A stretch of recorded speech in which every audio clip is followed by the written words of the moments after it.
Hit it up. I was by myself. I drove her from the bedroom. Tied her up, choked her, whatever, drove her to the bedroom, made sure she was drowned in the bathtub, drove her to the house, out in the garage, and stuck her a 55-gallon oil drum, stood it up, put the lid on, put the ring on it, tightened it with a wrench.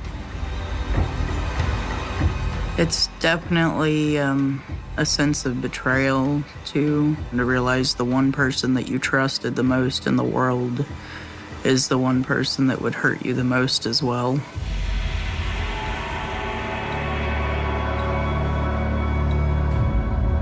I do feel like if my dad would answer the details surrounding that it may provide me with some closure and clarity on the situation.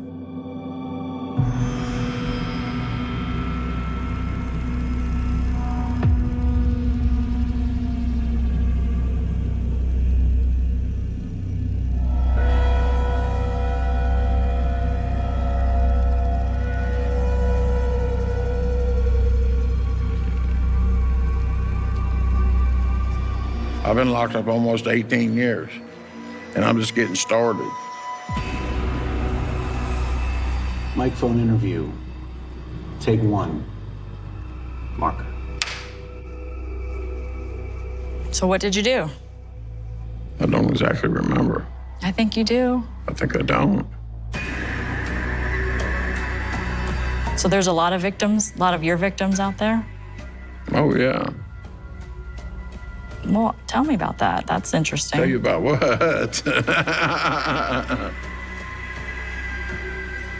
I'm not trying to ride the lightning, kid. I want to know the details. Michelle wants to know the details.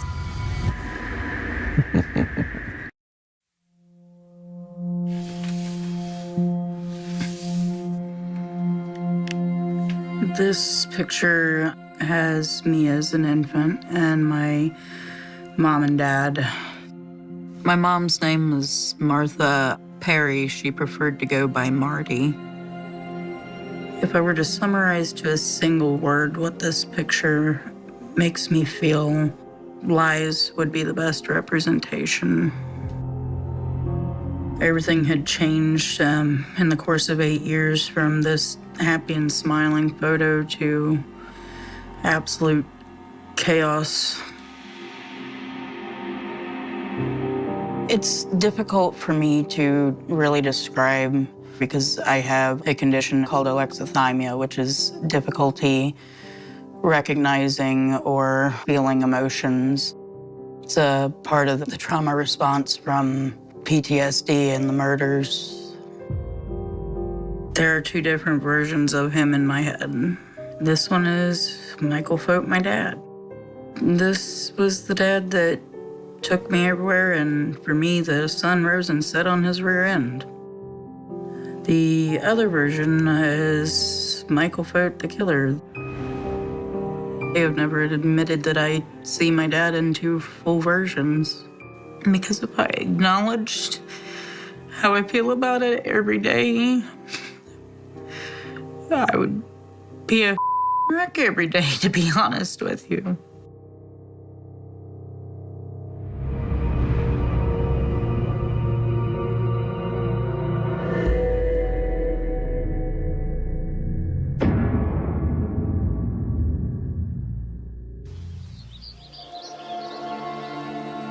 I remember always caring very much about my mom.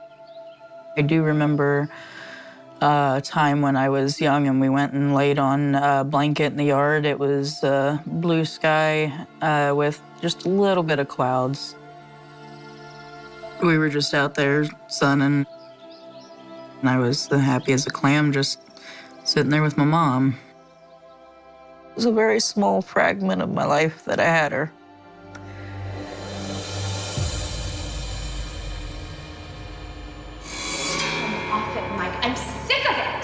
I remember a lot of arguments, being asked to leave the room. Have a big mouth is bad for your health. I'm not going to be lectured by you. A lot of fear. It was mostly just them yelling back and forth, and then my dad chasing my mother. Keep it up. See what happens. I could describe Their relationship, from what I remember, mostly is toxic.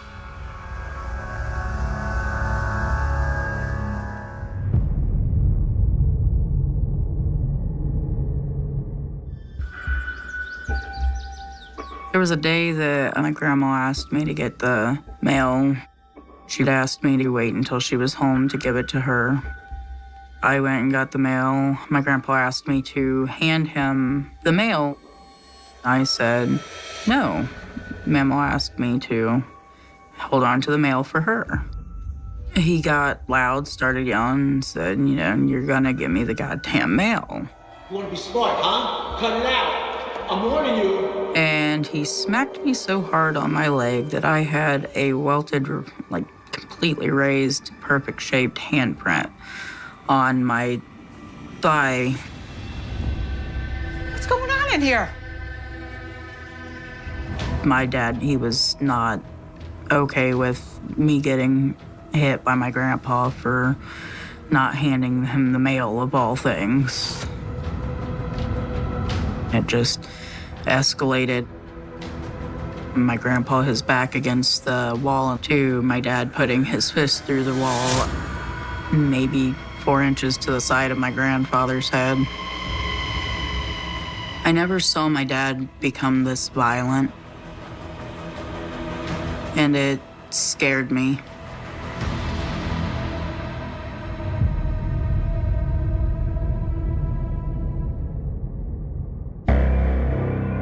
My dad was in a criminal motorcycle gang. I was around people who may or may not commit crimes. I don't really want to talk about that part so much. I'm not comfortable. If I say one thing wrong, that may not go well.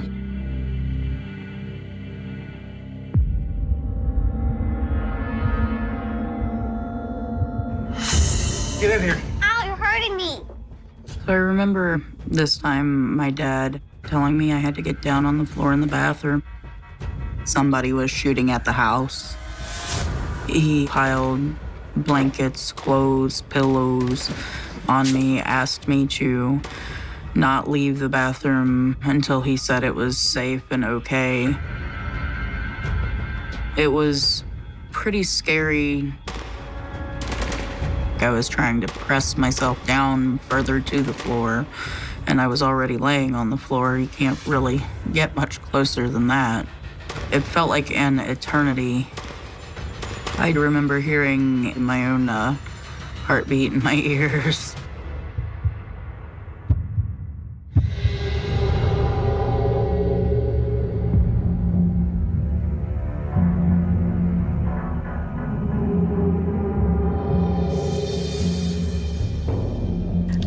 Have you ever seen your dad confessing to your mother's murder? I have not ever seen my dad's confession to the police. I only know what I have heard by word of mouth. Okay, go ahead and press the space bar. Now, what's her name? Martha Booth. Martha. Now, where's she from? Erlanger, Kentucky. Martha's your ex, daughter of Michelle. Well, she was my wife at the time. She's still my wife whenever it was. Did you suffocate her, or did you put her in the bathtub dry? I don't know. I was just trying to make sure. The bathtub was just to make sure she wasn't gone. Yeah. It's about as deliberate as it gets.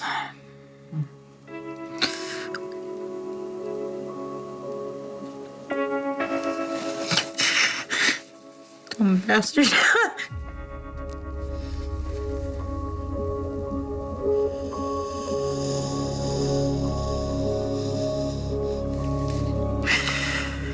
Damn. I wasn't anticipating that. I wasn't anticipating emotions. I was anticipating listening and understanding. Oh, God.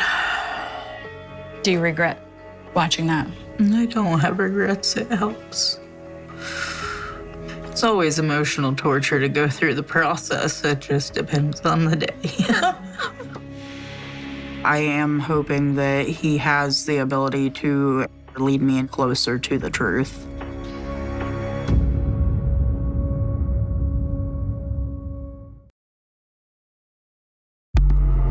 Tell you what, you told where she was at. It looks like a piece of genius work for a piece of reason. You'll never believe her somebody on that mother. I'm telling you.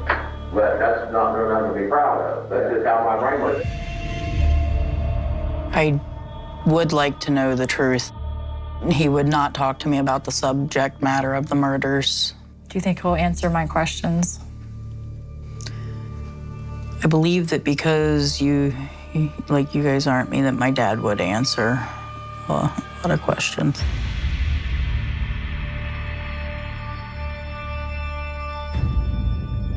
Hello. This call is from a correction facility and is subject to monitoring and recording. To accept this call, press 0. Hello? How are you? I'm okay. Did you get my email?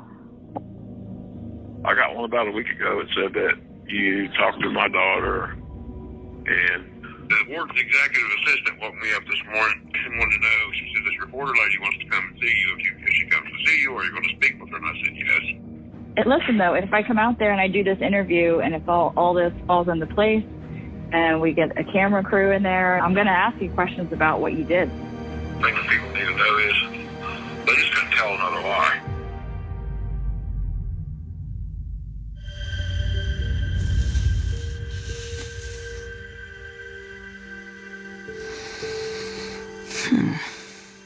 This picture is my mom just smiling. I don't really remember seeing my mom smile a lot. I couldn't tell you what her voice sounded like. I couldn't tell you what her hair smelled like. But had my dad never killed my mom, I wouldn't have to wonder what her voice sounded like.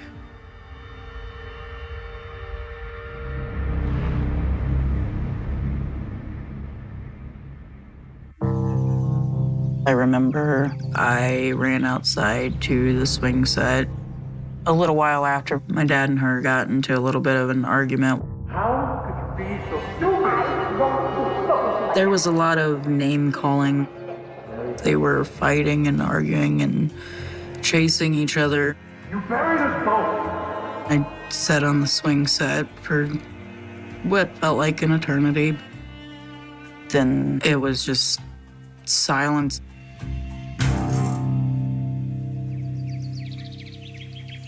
A while later, he came out and said that my mom left. But I did not see my mom leave. My dad had told me that he was going to take me to my grandma and grandpa for a few days.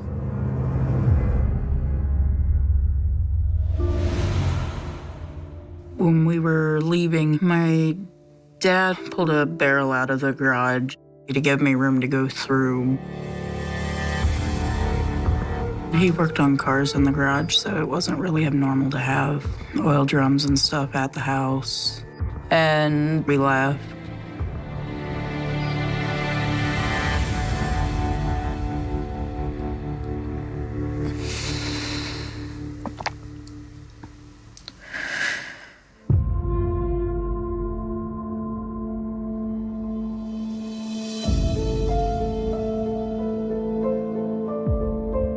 We didn't really have any notion or indication that we should report her as missing.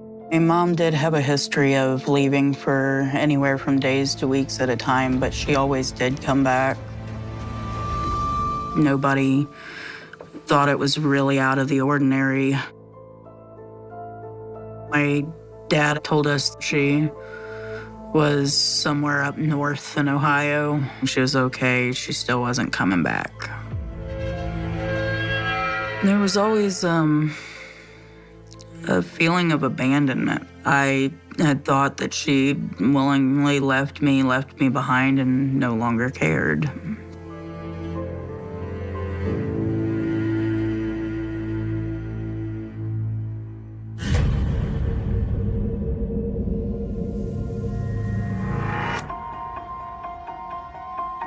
My dad started seeing Cynthia Pickens, and we just called her Cindy. For summer break, I would go out and spend a couple days to a week at a time with my dad and Cindy. The times I can remember the best were just her and I sitting on the porch talking. It was refreshing. It was just me and Cindy sitting talking and just enjoying our days.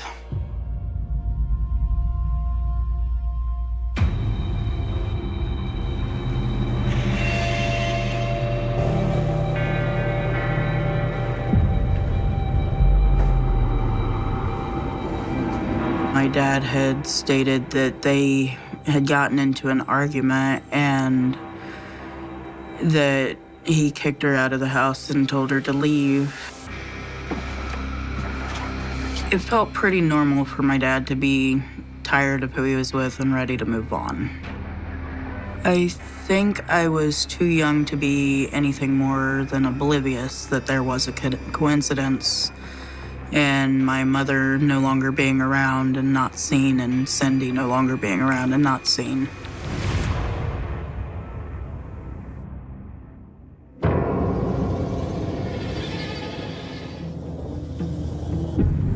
March 15th of 2005, my dad was in jail for criminal menacing and was awaiting trial. One of the news stations was showing that a body had been found out at a garage. The video of the front of the shop looked really familiar to me, and I had thought that it may have been my dad's shop.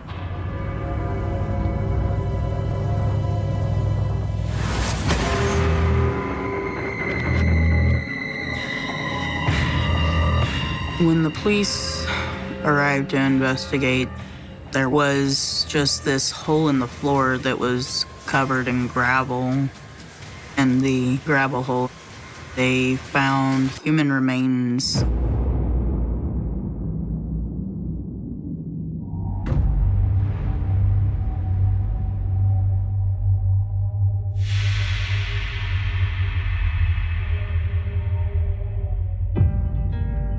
Hello. This call is from a correction facility and is subject to monitoring and recording. To accept this call, press 0.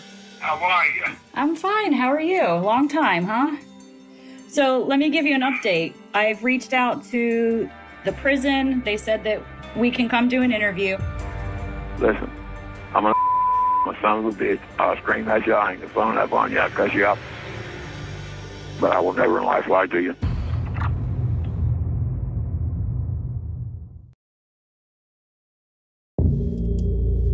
For that bitch like you got the best name. So you choked her? Well, yeah, I was what ended up happening. I might have stabbed her, but I don't think she was still alive. That'd been the best thing she's called right. Yeah, it would have. But I up and I'm over it.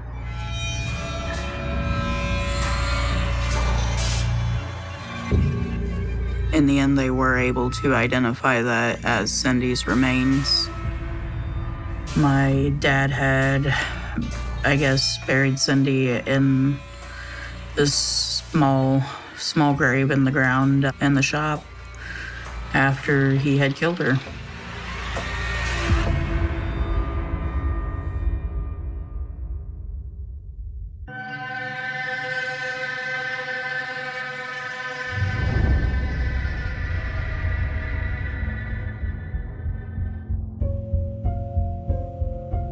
About 2 days after they found Cindy's body, the police had came to my grandparents' house.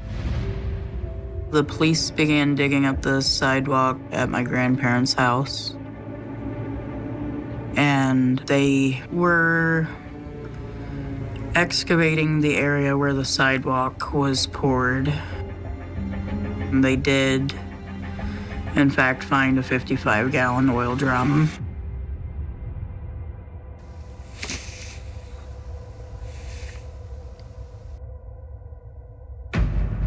When my dad had admitted to killing Cindy, he had also revealed that he had killed my mother and that they could locate her body in a 55-gallon oil drum that was buried beneath a concrete sidewalk. Martha, your ex, daughter of Michelle, how did she get to the barrel? I was by myself. I dug her a 55-gallon oil drum, stood it up, put the lid on, put the ring on it, tightened it with a wrench. There you go.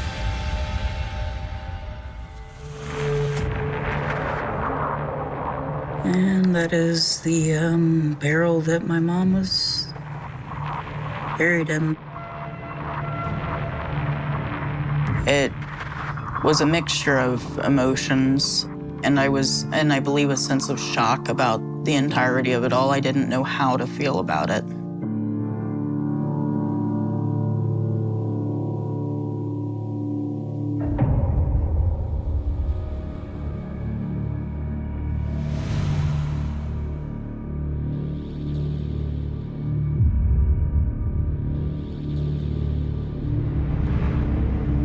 It is what it is.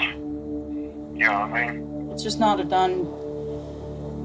it's not as done as you would want it to be or anyone else would want it to be frank. The whole actuality of you killing my mom and Cindy, like, it's just not something that's going to be washed away. Listen, I think I'm done talking about this because all you're going to do is try to beat me to death. I'm cool. I would like to know why he felt he had a need to kill my mom, why he felt he had a need to kill Cindy, why he hid their bodies. I have asked him. I spent years literally yelling at him in the 15-minute phone calls. He got tired of being yelled at, so we just don't really talk about it a lot anymore. If you can get answers from my dad, I would really be impressed.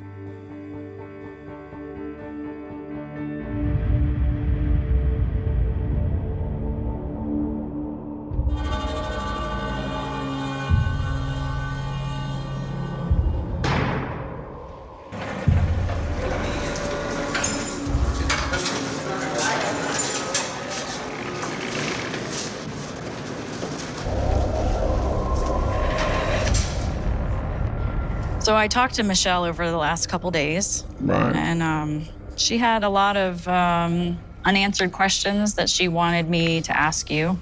Right. Are you willing and open to listen to what she wants to know? Sure. Okay. I'm speaking for Michelle, okay? You better I'm be. just doing what she's asked me to ask you. You better be. I better be. You better be.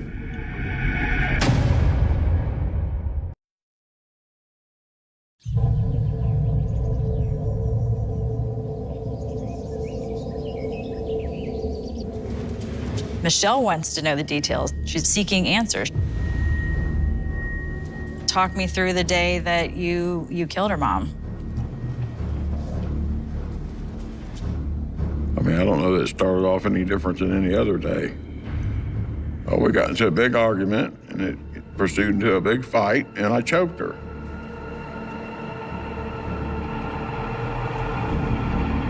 I don't know how much more macabre you want to get than that.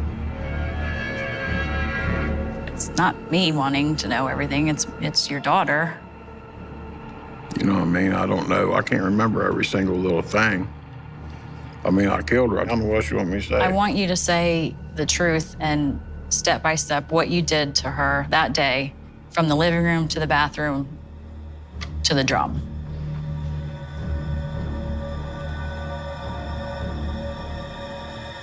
I don't exactly remember. I think you do. I think I don't. Why is it so hard to tell me? I don't know, prosecutor.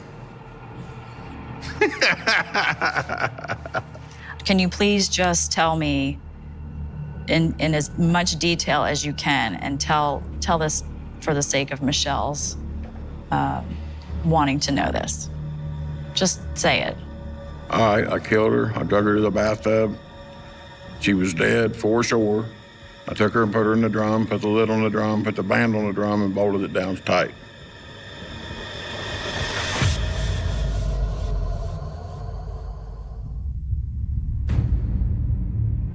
I have a memory of when I do believe was the last time she was alive. It would have been the day that I was asked to stay out of the house on the swing set.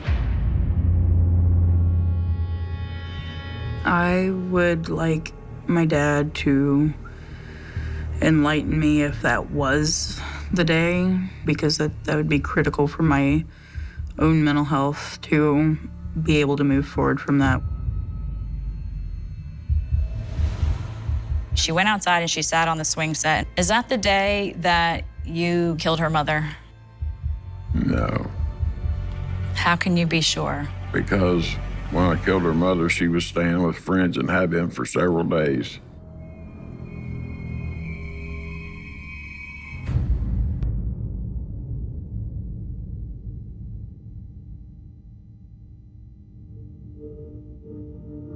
I do think that I may have seen my mom at one point in a memory that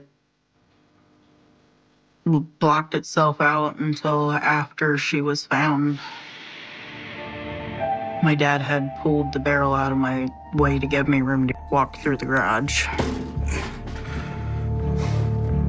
On my way past the barrel, I believe I did note my mom's body in there. I saw hair, what looked like hair and flesh, sitting just beneath the top of the barrel.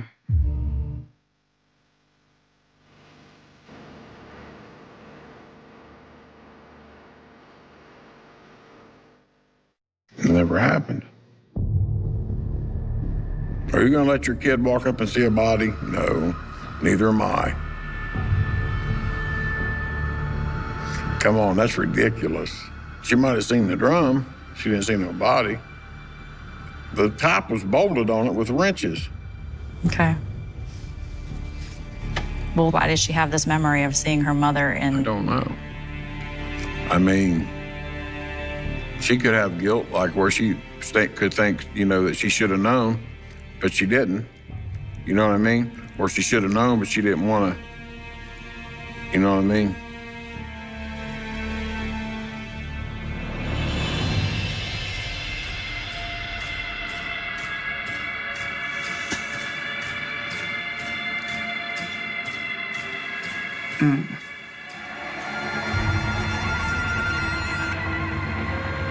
Are you gonna let your kid walk up and see a body? No, neither am I. Come on, that's ridiculous. I know that my memory is not lying to me. I know that I saw my mom in the barrel. He went from trying to stay calm and collected to smiling and smirking. He knows he's full of crap. He is definitely lying as far as I'm concerned.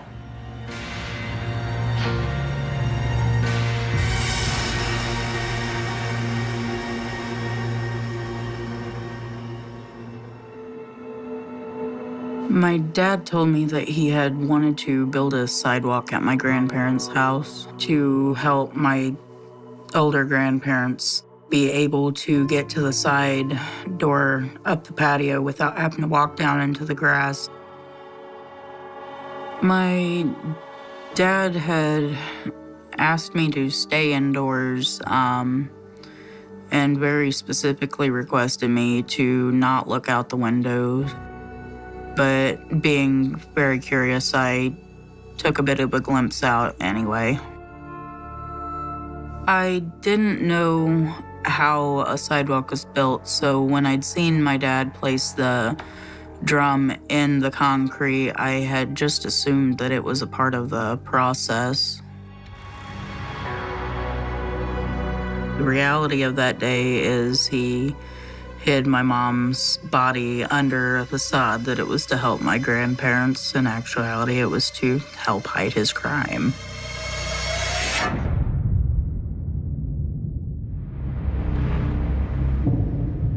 The day you took Marty's body in the drum to your parents' house, Michelle remembers you telling her to wait inside and don't look out the window. Probably. she's convinced that she saw this 55-gallon drum. She was in the house. I don't know what room she was in. If she would have went in my mom's room and looked out the window, she'd have been looking right at me. Well, why did you choose your parents' house in the first place? I don't know why I chose my parents' house, probably just because they wanted that step forward. And it was a big enough spot to put the barrel. And I didn't know what else I was going to do with it. And I thought I was getting ready to go to jail on some drug charges. On some level, I'm sure I kept her there where I know where she was, like some kind of control thing or something. That was the best I could do. That was the best place I could find to put Marty's body at that time. It was just the right place at the right time type thing.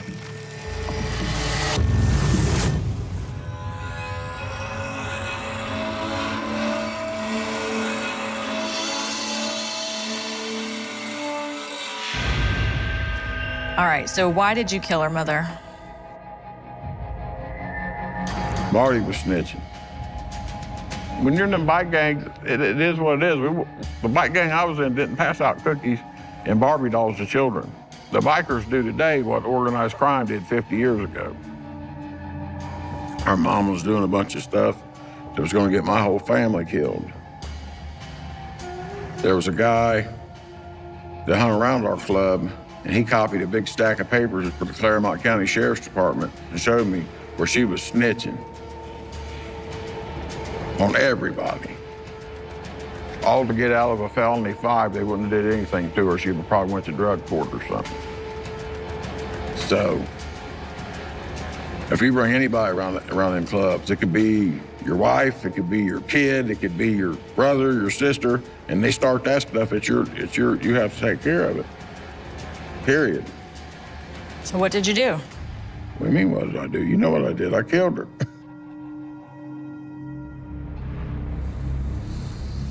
And I don't particularly know that I planned on killing her, but I killed her. It's even harder to realize that it was more deliberate than potentially a disagreement.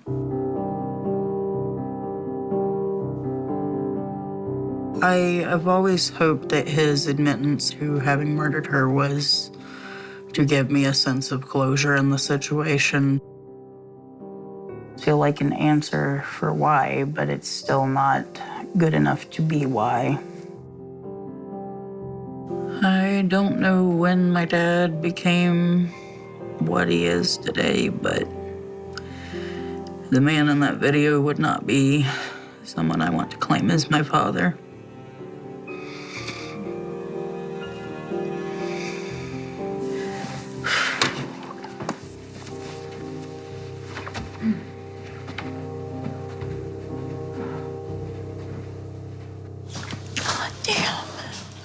Jesus.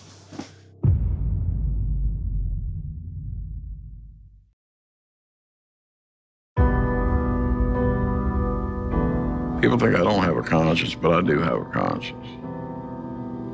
That's the whole reason I told them about Marty. Because I didn't want my daughter to grow up thinking that her mom just didn't want her. How could Michelle feel like anything but an orphan? It's horrible what I did.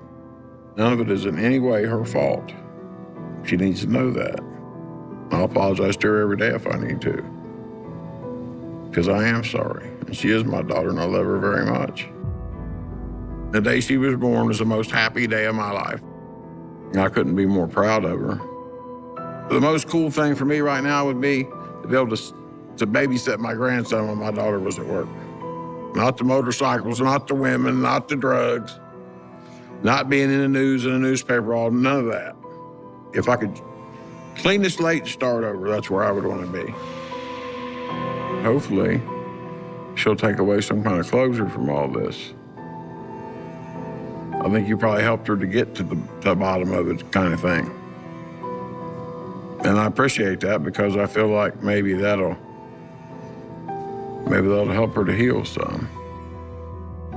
I wish if I could do it over, I would never do it again. I'm so sorry, Daddy loves you. That was sincere. And I do believe he'd like to be around my son. I wish he wouldn't have screwed his life up so bad that he wouldn't have the opportunity. I wish I never killed Michelle's mother. I wish none of it ever happened. But you can't take that back. There's that line again. Once you cross that line, you can't take that back. You know, it just don't work. There's no way of taking it back.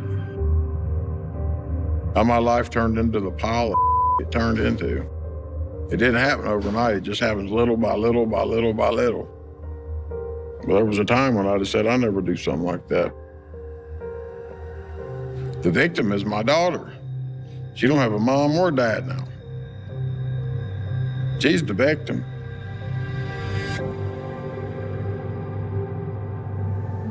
I really did love my kid. I still love my kid. But I was man enough to own up to what I did. You know what kind of balls it took to do that? Do you have any idea what kind of balls it took to do that? Do you have a clue? Do you have a clue?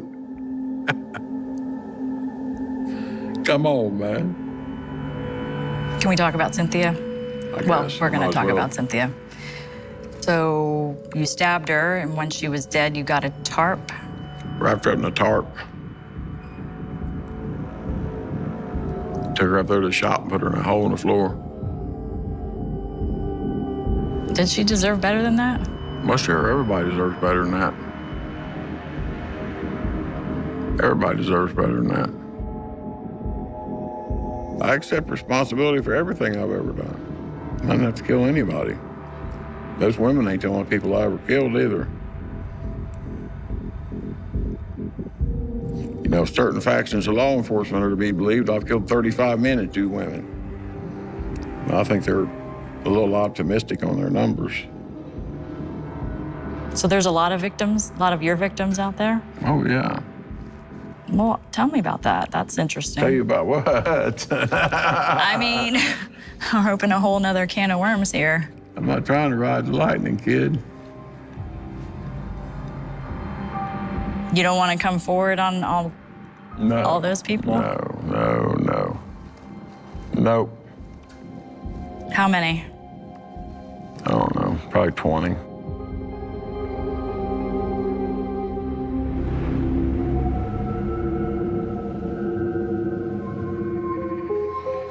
Well, thank you. You're either my best friend or my worst enemy. I ain't decided which yet. I'll get back to you on that. You can think about that one and let me know. Well, y'all have a good one. Do you want to say anything else to Michelle, like while we're here? Last words?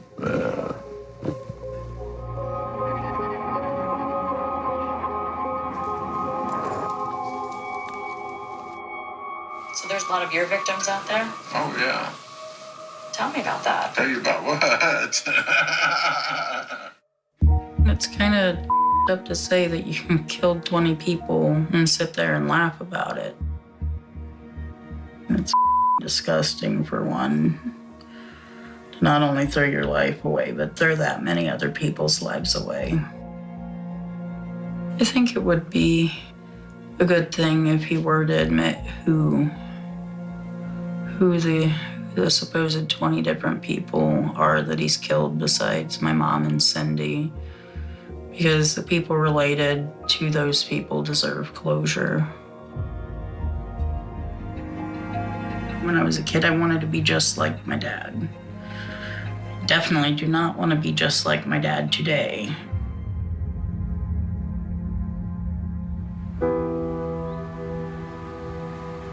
I'm living my life instead of allowing the trauma of the murders to continue to hold me back. I'm raising my son and tending to my job and maintaining a home. I grew up to be a better person than he clearly could commit to being. It's just safer for everybody if he is where he is. I believe that my dad is still very much capable of just as much violence as prior. Nobody else needs to die at his hand. I have started asking my dad to contact me less. I still want to maintain some contact, but minimal contact. But I try to move forward in life with a sense that it's a new day. That is the past, and I cannot change the past. I don't try to show forgiveness for him for his benefit, but rather for my own and my own healing.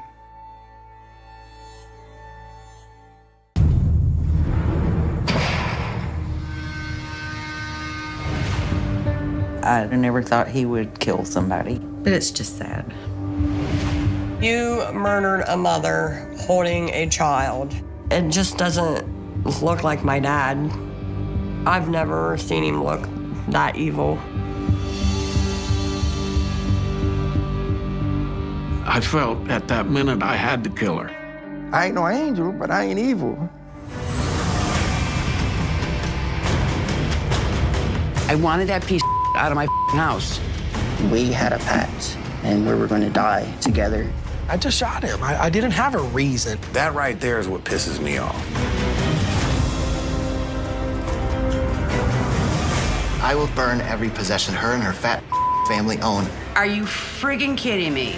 I'm so angry. I wish he would have died. On a sweltering December night in 1975, amid the neon haze of Sydney's King's Cross, a young woman stepped off a crowded curb, turned into a narrow alleyway soaked in stale beer and ocean fog, and erased herself from the face of the earth. Her name was Evelyn Reed, a sharp-witted 22-year-old investigative secretary for a local tabloid who had spent her final weeks whispering to colleagues about a shadowy network of property developers and bent cops funneling illegal cash through the city's booming casino underground. On the evening she vanished, the air in Sydney was thick, heavy with the promise of a summer thunderstorm, and the streets were packed with holiday revelers drowning their worries in cheap lager and disco music. Evelyn had just finished her shift, leaving her coat hanging on the back of her office chair and her half-eaten sandwich sitting beside a locked desk drawer that had been violently prying open with a screwdriver just hours before her disappearance. She walked out the side door into the humid night, carrying a heavy leather handbag packed with confidential land deeds and cassette tapes, heading toward a meeting at a harborfront bar with an anonymous informant known only as the Wharfie. She never made it to the bar. She never checked in with her roommate, and her bank accounts, holding her life savings, were never touched again. By sunrise, the thunderstorm had washed the alleys clean, wiping away any footstep or tire track, leaving behind a silence so absolute, so chilling, that it would echo through the city's police precinct for half a century. Her disappearance sent shockwaves through the local community, sparking wild rumors of syndicate executions, secret burials in the Blue Mountains, and high-level police cover-ups designed to protect powerful men in tailored suits who drank scotch in private harbor clubs. Newspaper boys shouted sensational headlines through the misty mornings. Cold case in the Cross. Mysterious disappearance of young journalist. Chilling silence haunts Harbor City. But as the days turned into weeks, and the weeks bled into agonizing decades, the investigation ground to a total standstill, swallowed whole by the murky waters of Sydney Harbor and the corrupt shadows of an era where money could buy absolute silence. The crime scene, or lack thereof, was a masterclass in sinister frustration for the few honest detectives handed the file in the hot, stagnant summer of 1976. Evelyn's apartment on the top floor of a Victorian terrace house in Paddington was found completely untouched, the windows unlatched to catch the sea breeze, a record spinning endlessly on the turntable, its needle scratching against the inner groove in a maddening, rhythmic click.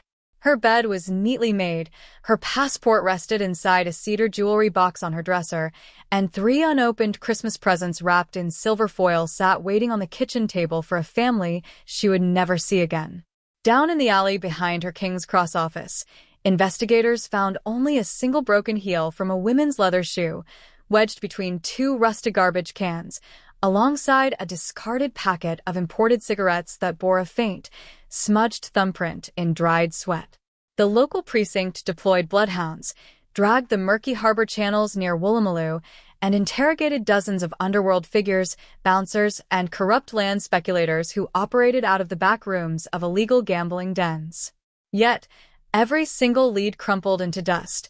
Witnesses suddenly developed severe memory loss or vanished overnight on ships bound for South America.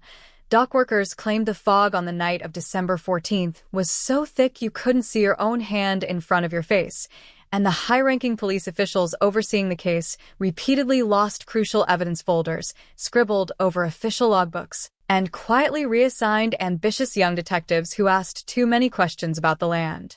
Deeds Evelyn had stolen from her employer's safe.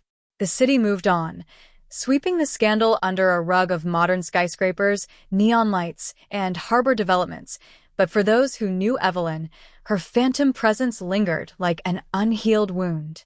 Her mother sat on her front porch every evening until her death in 1999, keeping a yellow porch light burning to guide her daughter home, while the yellowing police file labeled 75-889 Yar gathered dust inside a damp metal filing cabinet in the basement of the homicide squad, becoming an infamous folklore tale whispered among rookie officers on the graveyard shift. A terrifying reminder of a time when the city was ruled by shadows, and a human life could be erased without leaving a single drop of blood behind. For 48 long years, the mystery of Evelyn Reid remained an agonizing blank space in the criminal history of New South Wales, a cold case so frozen that even her surviving relatives eventually lost hope of ever laying her memory to rest. The old office building where she worked was demolished in the late 1980s to make way for a concrete parking garage. The alleyway was paved over, and the names of the original suspects vanished from the earth, buried in suburban cemeteries or hidden behind offshore bank accounts. But history has a terrifying, relentless way of bleeding back through the floorboards when the living least expect it. In early 2024, a private development firm purchased a crumbling, abandoned industrial warehouse in the working-class suburb of Alexandria, a property that had sat locked, decaying, and heavily guarded behind high iron fences since the late 1970s. The site had once been an illegal automotive repair shop owned by a notorious underworld enforcer named Iron Jack Callahan, a man who had been interviewed briefly during the 1975 investigation before dying in a violent gangland shootout in 1982. As heavy construction crews moved in to demolish the decaying brick structure, a massive hydraulic excavator slammed its steel bucket into the thick concrete floor of the former mechanics pit, shattering a 6-inch slab of reinforced cement that had been poured illegally in the weeks following Evelyn's disappearance. When the dust settled in the damp, subterranean darkness beneath the shattered concrete, a sharp-eyed demolition worker noticed a strange, calcified object embedded deep within a matrix of dried mud, crushed gravel, and rusted iron rebar, a tiny, discolored fragment of human bone no larger than a matchbox, lodged alongside a rusted silver wristwatch whose hands were permanently frozen at 11:42. The discovery of that single, calcified bone fragment beneath the concrete floor triggered an immediate, high-priority forensic operation that brought the state's cold case unit rushing to the scene in a fleet of unmarked vehicles. Forensic anthropologists and crime scene technicians, armed with ground-penetrating radar, laser scanners, and delicate dental tools, spent 2 grueling weeks meticulously sifting through tons of crushed gravel and dirt beneath the broken foundation. Deep within the soil, buried 4 feet below the concrete slab, they unearthed additional skeletal remains, decayed pieces of a dark leather handbag, a rusted brass key that fit the front door of Evelyn's 1975 Paddington apartment, and 3 crushed cassette tapes whose magnetic ribbon had turned to delicate, brittle dust over half a century of dark burial. The discoveries sent immediate shockwaves through the Australian media, reigniting a sensational frenzy of breaking news alerts and screaming headlines. 1975 cold case exposed, horror beneath the concrete, 40-year secret unearthed in Alexandria warehouse. The State Crime Laboratory immediately mobilized its advanced forensic team, utilizing modern, cutting-edge vacuum extraction DNA technology capable of pulling hyperdegraded genetic material from bone fragments that had been exposed to decades of moisture and concrete lime. Within 72 hours, the lab achieved an unbelievable, historic breakthrough, The DNA extracted from the bone fragment yielded a complete genomic profile that matched, with absolute 100% mathematical certainty, a reference sample preserved from Evelyn Reed's late mother, proving beyond a shadow of a doubt that the long-lost investigative secretary had not fled the country, had not drowned in the ocean, but had been brutally murdered and entombed beneath a mechanic's floor in the dark. Winter of 1975. With the victim finally identified and the secret grave exposed, the Cold Case Unit launched an intense, high-stakes homicide investigation aimed at hunting down the phantom who had poured that concrete slab 49 years prior. The warehouse records from 1975 were a maze of shell companies, fake names, and dead ends, but forensic genealogists refused to let the trail go cold. They re-examined the bone fragment and the personal effects under microscopic infrared illumination, making a shocking, game-changing discovery. Deep inside the rusted casing of the frozen silver wristwatch, preserved against the elements by an airtight seal of engine grease, was a microscopic flake of skin tissue belonging not to Evelyn, but to her killer, an assailant who had struggled with her as he ripped the watch from her wrist. When technicians uploaded the newly extracted male DNA profile into international public genealogy databases, the automated system triggered an explosive red flag alert.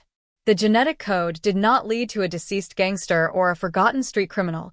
It pinged directly back to a living, 81-year-old retired high-ranking police detective named Thomas the Hammer Vance, a decorated former officer who had been one of the primary investigators originally assigned to lead the search for Evelyn Reed in 1975.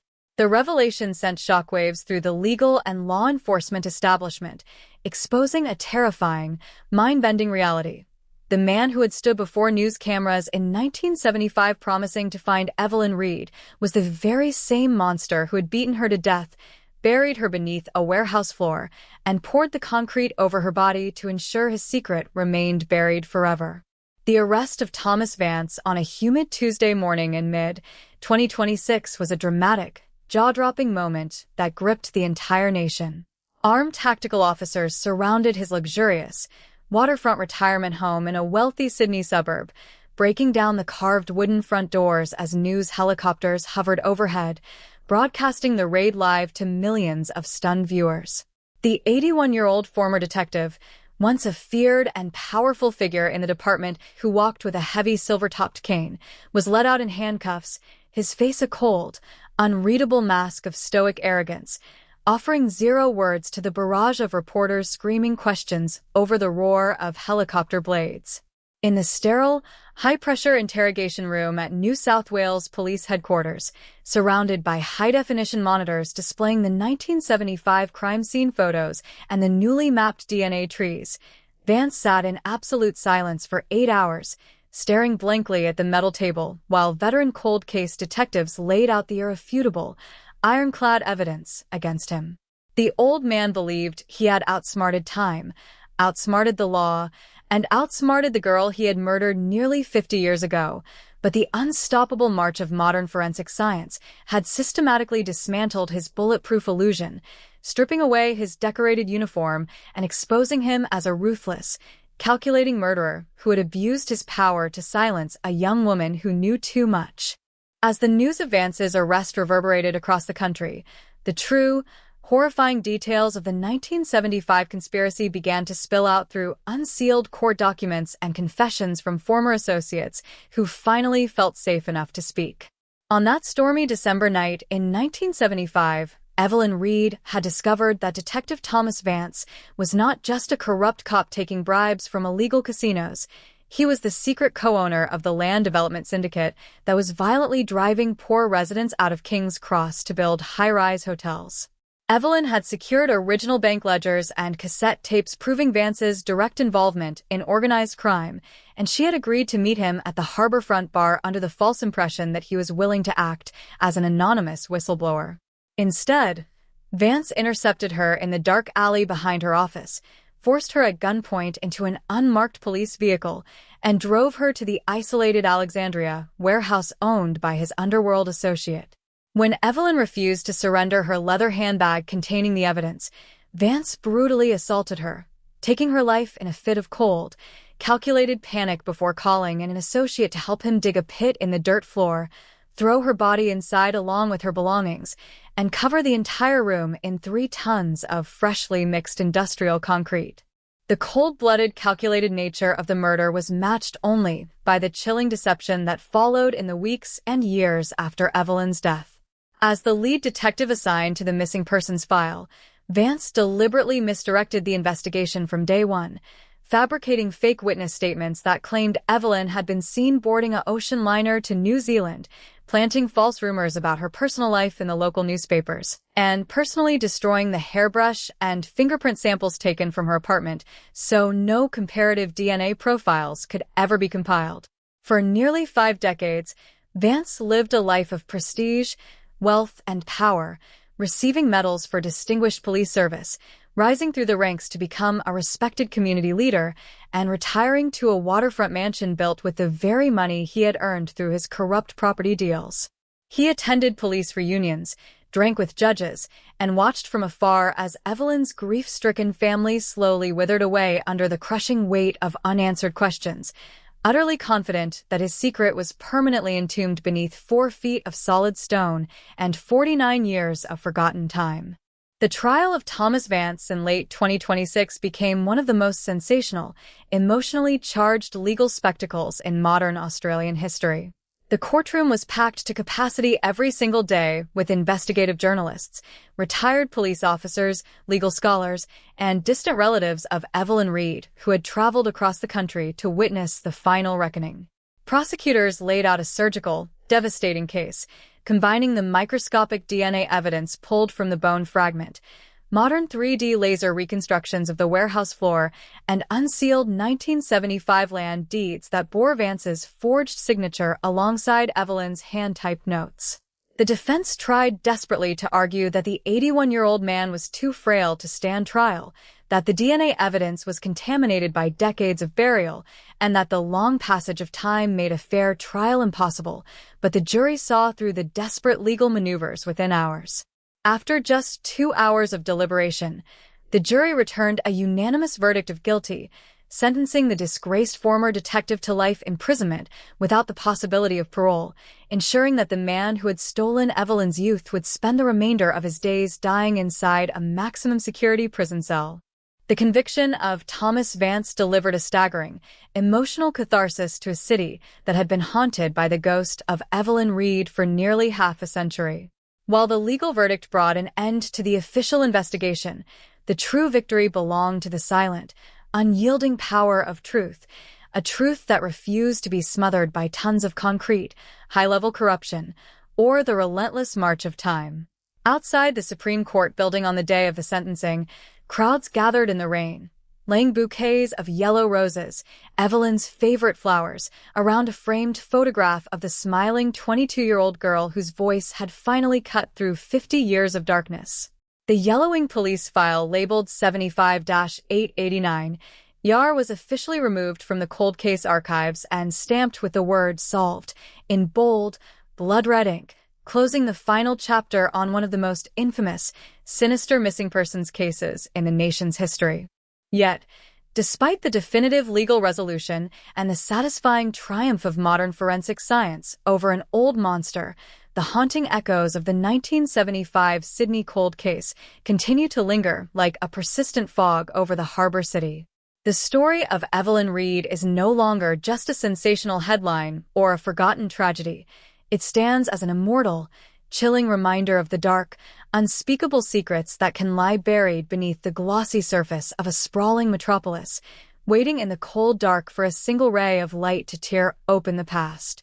The old Alexandria warehouse has been cleared, replaced by a quiet public park where children play in the sunshine, and a simple bronze plaque now marks the spot where a young woman lay in the dark for 49 years.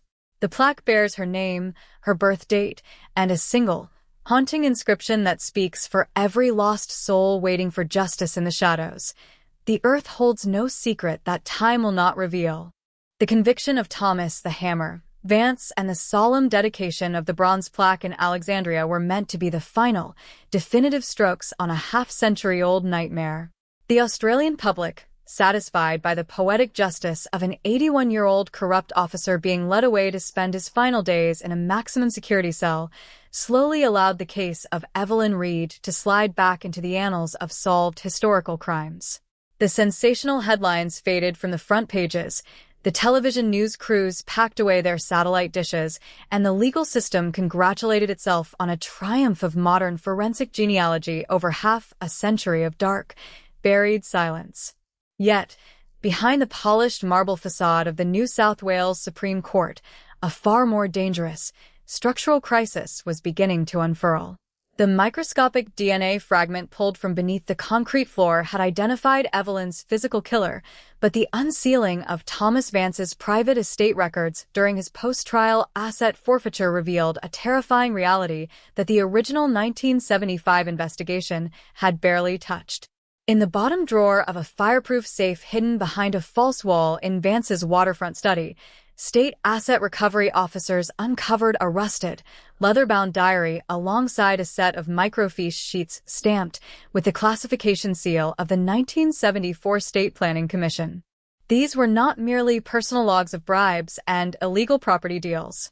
They were the master operational blueprints for Operation Golden Crescent, a vast, highly organized land expropriation network established in the mid-1970s that involved a syndicate of 7 prominent public figures, including high-ranking municipal judges, state harbor commissioners, and foreign real estate developers. This network had systematically used arson, intimidation, and orchestrated disappearances to seize prime waterfront real estate along the Sydney harborfront, amassing a shadow portfolio worth billions in modern currency. The most chilling revelation inside the diary was a series of precise entries written in Vance's cramped handwriting during the first week of December 1975. The entries proved that Evelyn Reed had not merely stumbled upon a local police bribery scheme involving a single King's Cross developer. She had uncovered the complete financial infrastructure of the entire syndicate, including the names of the silent partners who held equity stakes in major commercial skyscrapers that dominated the modern Sydney skyline in 2026. Furthermore, a specific entry dated December 15, 1975, the morning after Evelyn vanished, contained a detail that sent a cold shockwave through the cold case unit. Vance had written, "ER neutralized at Alexandria. Bag secured, but secondary cassette tape missing. Inform C.R. that the master ledger remains in play." The realization hit the lead cold case investigator, Detective Inspector James Miller, with the force of a physical blow. The 3 crushed cassette tapes pulled from the muddy soil beneath the warehouse floor in 2024 were not the complete set of evidence Evelyn had carried on the night she was murdered. A 4th, master cassette tape, containing the recorded voice confessions of the syndicate's highest-ranking political mastermind, had been hidden by Evelyn before she walked out of her office to meet her killer. For 49 years, that master tape had sat undisturbed in an unknown location, holding the power to dismantle the financial empires of some of the most influential families in modern Australia. The quiet search for the missing 4th tape began not under the glaring lights of media attention, but in the absolute secrecy of an interagency corruption task force operating out of a windowless basement in the Sydney Police Centre. Detective Miller, a razor-sharp investigator who had spent his career untangling cold case homicides, knew that the moment word leaked about the existence of the master ledger, every surviving beneficiary of the 1975 syndicate would mobilize their legal and private security resources to destroy the tape and silence anyone searching for it. The primary clue lay in the initials scribbled in Vance's diary, Inform C.R. Through extensive cross-referencing of historical land titles, shipping manifests, and state parliament records from the mid-1970s, the task force identified C.R. as Charles Radcliffe, a former state minister for ports and infrastructure who had retired from public life in 1988 to build a vast, international real estate conglomerate. Radcliffe had passed away in 2012, leaving his corporate empire to his son, Harrison Radcliffe, a powerful, media-savvy billionaire who currently sat on the board of several major Australian infrastructure banks. The task force realized that Harrison Radcliffe was not merely managing an inherited real estate fortune, he was actively maintaining the shadow network his father had helped create. If Evelyn Reed's missing tape was recovered and verified by modern audio forensic teams, the legal deeds to over 40 commercial properties across Sydney would be declared fruits of a fatal criminal enterprise, subject to immediate government seizure and triggering the catastrophic financial collapse of the Ratcliffe conglomerate. While Detective Miller quietly re-examined the original 1975 evidence boxes from Evelyn's Paddington apartment, a subtle, highly sophisticated surveillance operation was initiated against the task force itself. Encrypted digital pings began hitting the cold case unit's private servers from untraceable offshore proxies. Miller's personal vehicle was tagged with a high-frequency satellite tracker, and a former crime scene technician who had assisted in the original 2024 excavation of the Alexandria warehouse reported a series of late-night break-ins at his suburban home. The ghosts of 1975 were no longer confined to yellowed paper files and old court transcripts. The men who held the wealth generated by Evelyn's murder were alive, powerful, and watching every step the police took toward the missing tape. The breakthrough in locating Evelyn's hidden ledger came from a source so obscure that previous investigators had dismissed it as a useless piece of background noise. Among the personal effects recovered from Evelyn's Paddington apartment in 1975 was a set of 4 vintage brass keychains, each stamped with a geometric pattern and a number. 3 of the keys belonged to her front door, her office desk, and her mother's home in New South Wales. The 4th key, a long, heavy, antique brass mortise key stamped with the number 14, had never matched any lock found in her apartment or workplace. In late 2026, a specialized forensic archivist reanalyzing Evelyn's personal correspondence discovered a series of receipts from a long-defunct maritime storage facility located beneath the historic Finger Wharves of Walsh Bay, a waterfront precinct that had been redeveloped into luxury residential apartments and arts venues in the early 2000s. The facility, known in the 1970s as the Royal Navy Deposit Vaults, had been constructed in the late 19th century to store secure diplomatic mail and ship captains' logbooks, utilizing deep, climate-controlled stone cellars dug directly into the solid sandstone bluffs above the harbor. When the Walsh Bay Finger Wharves were redeveloped, the subterranean stone cellars were not destroyed. They were sealed behind reinforced masonry walls, preserved as structural heritage foundations beneath the modern timber boardwalks. Access to these deep cellars was restricted to a single maintenance access hatch located inside a locked utility room beneath Wharf 4, a property that, by dark coincidence, was currently owned and managed by a subsidiary of the Ratcliffe conglomerate. Detective Miller realized with an icy certainty that on the afternoon of December 14, 1975, just hours before she was intercepted and murdered by Thomas Vance, Evelyn Reed had taken a taxi to Walsh Bay, rented storage Vault 14 under an alias, and deposited the master cassette tape inside the airtight, sandstone chamber. She had carried the brass key in her pocket, intending to retrieve the tape after her meeting with the informant. When Vance assaulted her in the alley and dragged her to the Alexandria warehouse, he had missed the brass key hidden inside the inner lining of her coat pocket, the coat that had remained hanging on the back of her office chair when she walked out into the rain. The operation to retrieve the tape from the sealed cellars of Walsh Bay was planned with the surgical precision of a military raid. Knowing that any formal warrant filed through standard court channels would immediately alert the Ratcliffe legal team, Detective Miller secured a restricted, high-security search order directly from the Chief Justice of New South Wales, executed under the state's Royal Commission powers. At 2 a.m. on a freezing winter morning in July 2026, a specialized tactical evidence recovery team, accompanied by Detective Miller and 2 forensic audio engineers, arrived at Wharf 4. The harbor was silent, wrapped in a thick, rolling ocean fog that cut visibility down to a few yards, an eerie, atmospheric mirror of the night Evelyn had vanished 49 years earlier. Using heavy hydraulic equipment, the team bypassed the modern utility door and entered the damp, cavernous subterranean spaces beneath the wharf. The air inside the sandstone cellars was freezing, heavy with a sharp, salty smell of stagnant seawater and wet stone. The laser beams of the investigators swept across long corridors of hand-carved sandstone walls, illuminating rusted iron doors that had sat locked and untouched since the mid-20th century. At the far end of the lowest corridor, carved deep into the living rock beneath the harbor waterline, stood Vault 14. The heavy iron door was caked in a thick layer of green salt corrosion, but its original brass lock face remained intact. Detective Miller stepped forward, holding the vintage brass key recovered from Evelyn's apartment half a century ago. His calloused fingers gripped the cold metal. He inserted the key into the lock face, feeling the heavy, hand-forged iron tumblers align with a slow, agonizing resistance. Click. The mechanical lock disengaged with a deep, echoing thud that resonated through the damp stone cellar. Miller and 2 tactical officers braced their weight against the iron door, pushing it open against a wall of compressed, 50-year-old air.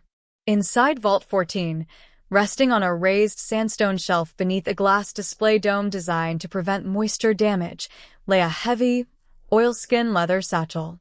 Inside the satchel, preserved in an airtight copper container, sat the 4th cassette tape, labeled in Evelyn's neat, cursive handwriting.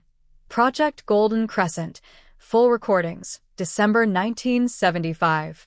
Before the recovery team could secure the copper container, the heavy silence of the subterranean cellar was shattered by a violent, muffled explosion from the main access corridor above. The high-powered halogen lights set up by the police flickered and died, plunging the sandstone chamber into pitch-black darkness, illuminated only by the red emergency tactical lights attached to the officers' vests. Through the smoke and dust filling the corridor, a 6-man tactical assault team clad in unmarked gray winter uniforms and wearing high-end night vision optics advanced into the cellar floor. They were not common criminals or street gang members. They were elite, international private military contractors hired by the Radcliffe Conglomerate Security Division, men who had been alerted by covert electronic pressure sensors built into the wharf's structural foundations. Automatic gunfire echoed deafeningly through the narrow stone tunnels, ricocheting wildly off the hand-carved sandstone walls and sending showers of sparks and sharp rock splinters flying through the dark air.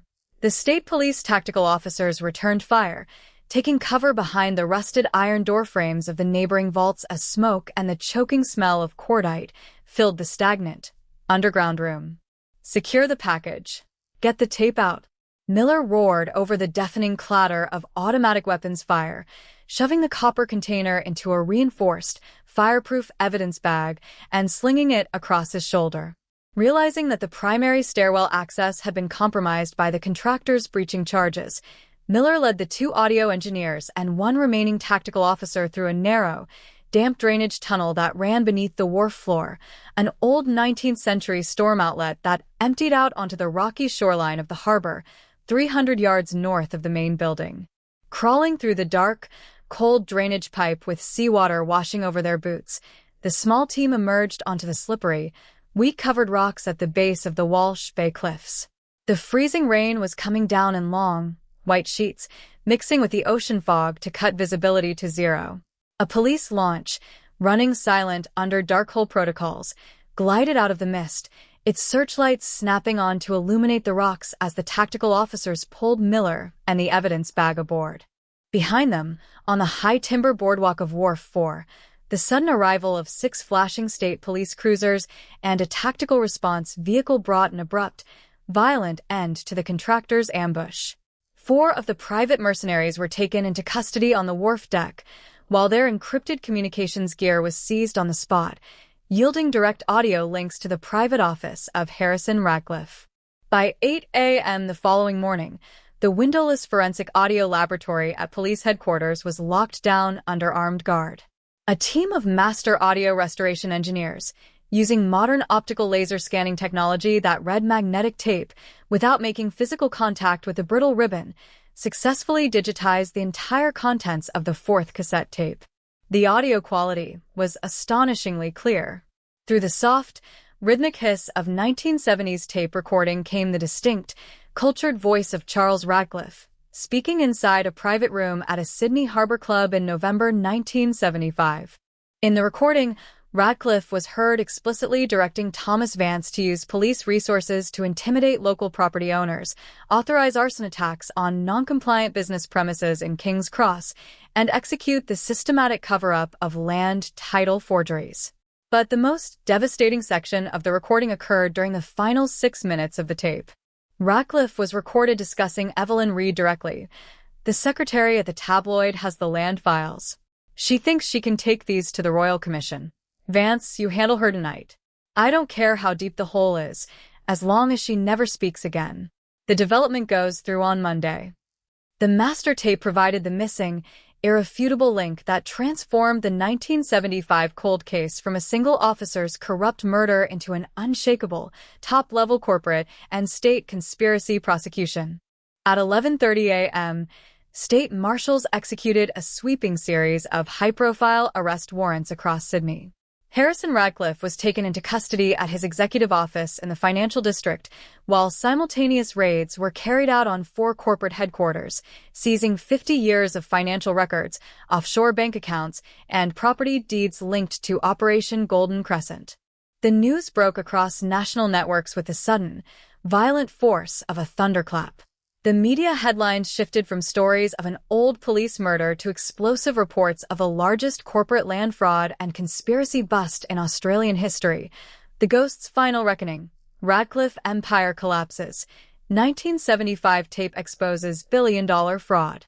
3 months later, the New South Wales Parliament passed the Evelyn Reed Restitution Act, a landmark piece of legislation that permanently dissolved the fraudulent corporate titles generated by Operation Golden Crescent, placing the seized waterfront properties into a public land trust managed for community housing, public parks, and maritime historical preservation. The vast fortune that had been built on the cold-blooded murder of a 22-year-old investigative secretary was systematically dismantled, its billions redistributed to compensate the surviving families of the victims who had been driven from their homes in the 1970s. On a crisp, clear spring morning in late 2026, a second, permanent memorial was unveiled at Walsh Bay, overlooking the blue, sparkling waters of Sydney Harbour. It was not a small bronze plaque on a warehouse wall. It was a sprawling, beautiful public park built on the very land that Charles Ratcliffe had stolen 50 years prior. In the center of the park stood a striking, bronze statue of Evelyn Reed, depicted as she was on that stormy night in 1975, holding her leather handbag, her coat collar turned up against the wind, her face reflecting an unyielding, beautiful look of fierce resolve. At the base of the statue, carved into the solid sandstone block pulled from Vault 14, were the words of the final entry from her personal journal, written hours before her death. They have the money, the badges, and the concrete, but I have the truth. And the truth does not dissolve in the dark. The cold case labeled 75-889, ER was no longer just a closed police file or a tragic historical footnote. It had become a mortal monument to the power of justice, a stark, unforgettable reminder that no matter how deep the pit, how thick the concrete, or how powerful the men who pour it, the truth will fight its way through the stone, tear open the shadows, and find its way home.